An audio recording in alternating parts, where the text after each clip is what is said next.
REACH for Diversity and Inclusion. REACH stands for Respect, Education, Awareness, Collaboration, and Honesty. This video supports our goal of awareness.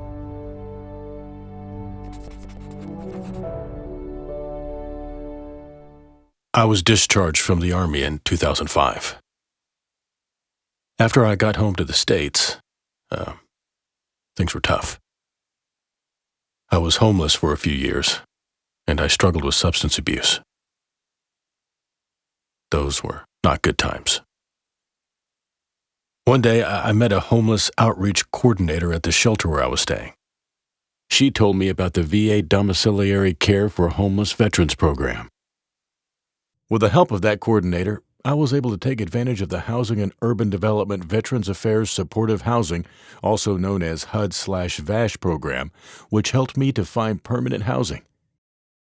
The VA staff also helped me to get clean, and I participated in the Compensated Work Therapy program where I earned a job as an Environment Management Service housekeeper.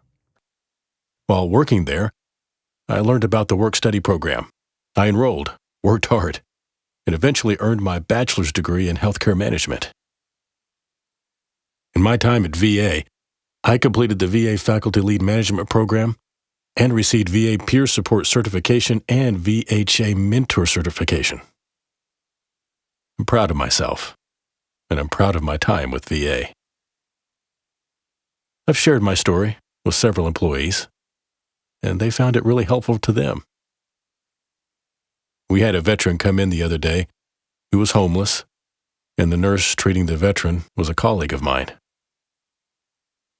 Because my colleague knows my story and knows where I came from, he could better relate to this veteran.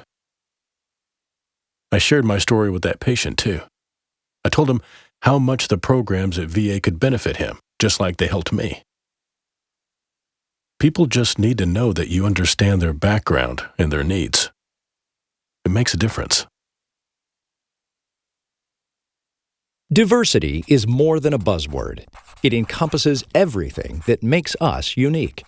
Our age, gender, physical characteristics, socioeconomic status, religious beliefs, sexual orientations, physical abilities, everything that makes you, you.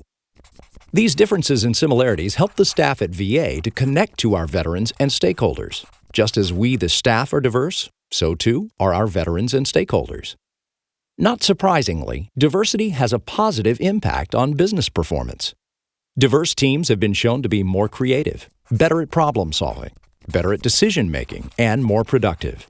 They produce more cost-effective and better quality products. Employees in diverse organizations are more engaged and are less likely to look for other employment.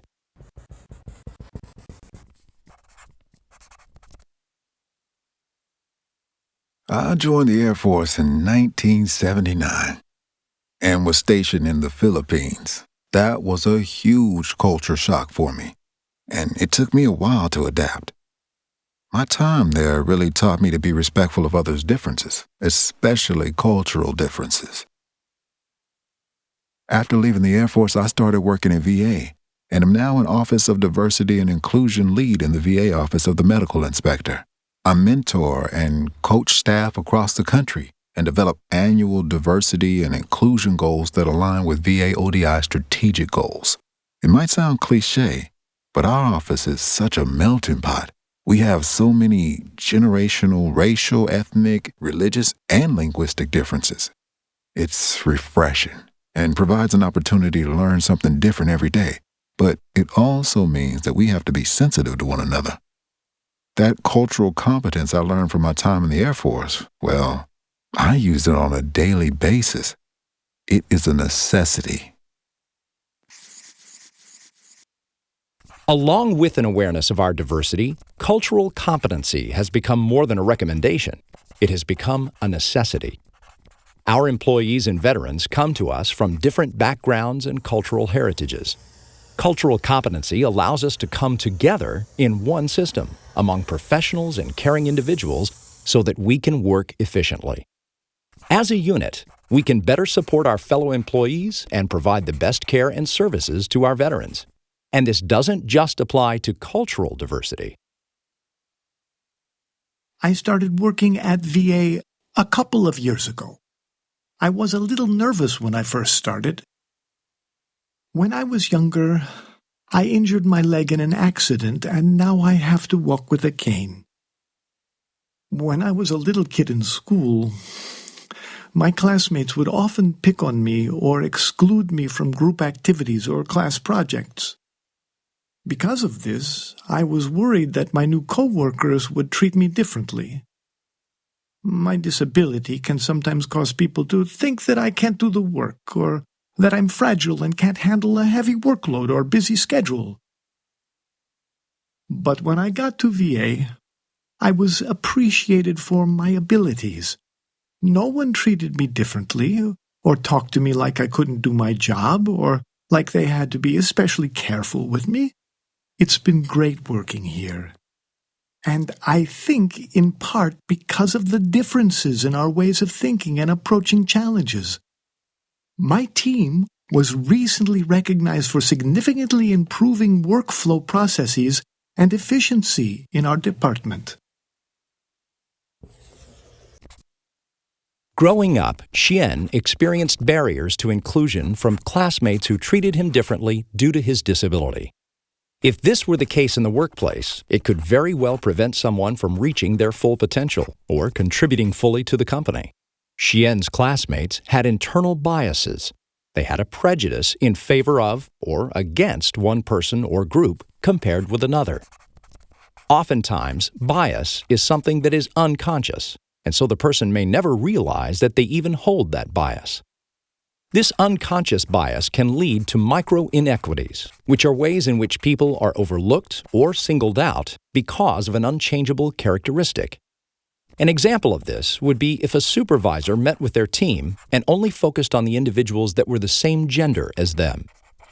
People tend to like other people that are similar to them, and they may not even realize that they are causing others to be excluded. These actions can cause huge barriers to diversity and inclusion, and can cause a loss in morale and eventually cause employees to leave an organization. I came out as a lesbian to my parents when I was 18. Unfortunately, they were not supportive of my advising them of my sexual preference. They kicked me out of the house, and I went to live with my uncle for a while. Several years later, I began working as a nursing assistant at VA. I was open about my sexual orientation, and no one seemed to be bothered by it. But sometimes people would make jokes or comments that I don't think they realized were offensive. Like, they would joke and say something was gay or make jokes about lesbians. At first, it didn't bother me, but eventually it started to get to me. I decided to speak with the nursing manager, and she suggested we have a group meeting with the team to talk about respect and professionalism and how we spoke about one another. I felt comfortable speaking up in that environment, and we were eventually able to resolve the issue. I learned a lot from that experience and how well my manager and colleagues handled that situation. I learned an important lesson about unconscious bias. They weren't even aware they were being offensive, and once it was brought to their attention, the joke stopped and I was comfortable at work again. Now, as the LGBT Veterans Care Coordinator, I act as an advocate for LGBT veterans, and I train and speak to other departments on LGBT issues.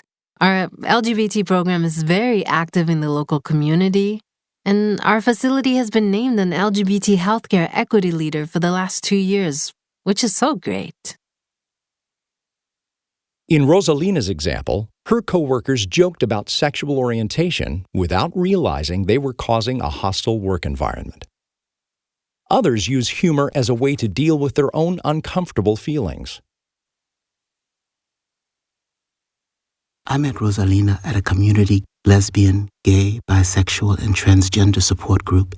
She's so strong and confident, and I see her as such a positive role model.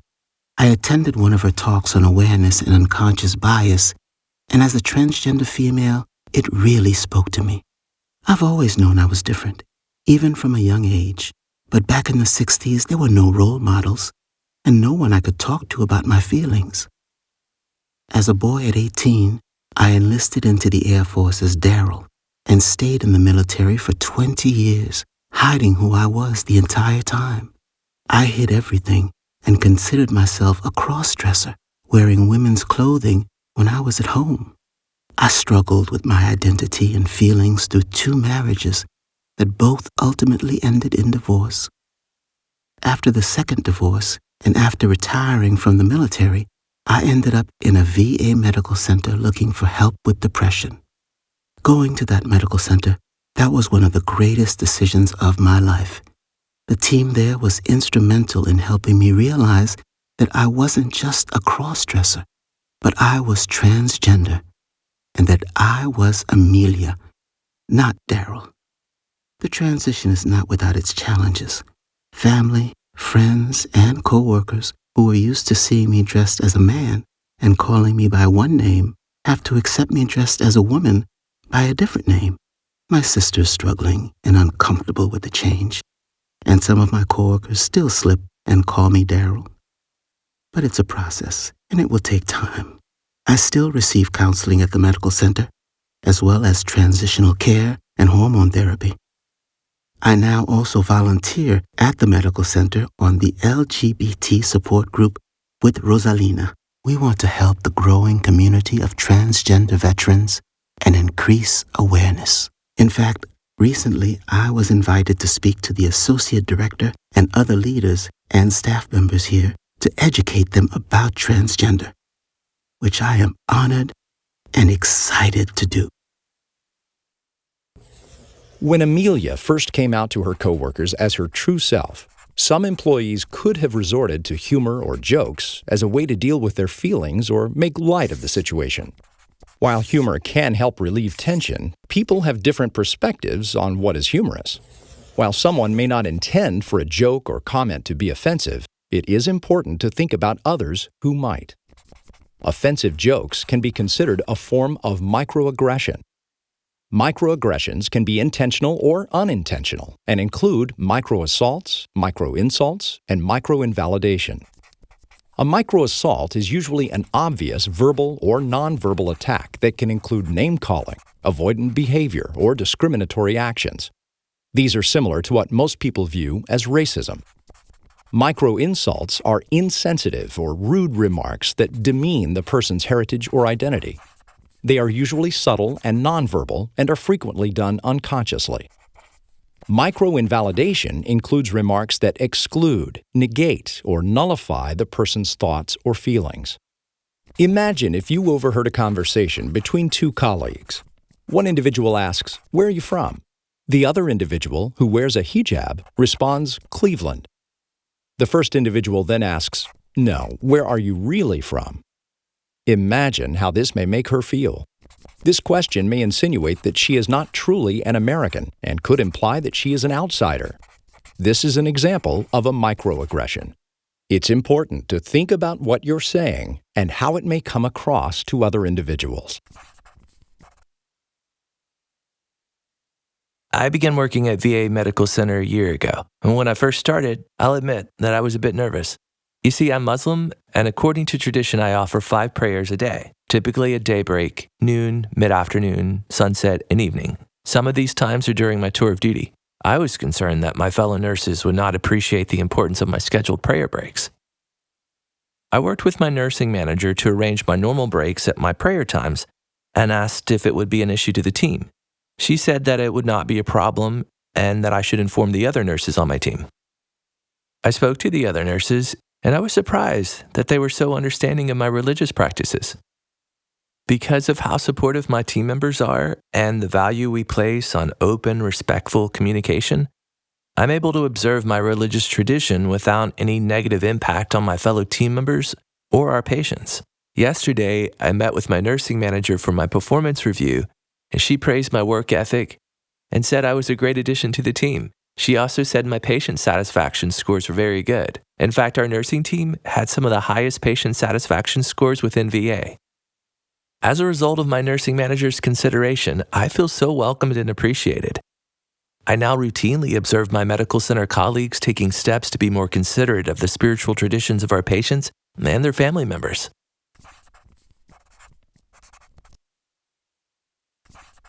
Robert was nervous that the other nurses would not be accepting of his religious practices. But, as you saw, the other nurses were respectful of his spiritual needs. Religious freedom is protected by the First Amendment and the Civil Rights Act of 1964, which ensures that individuals are not discriminated against based on their religion.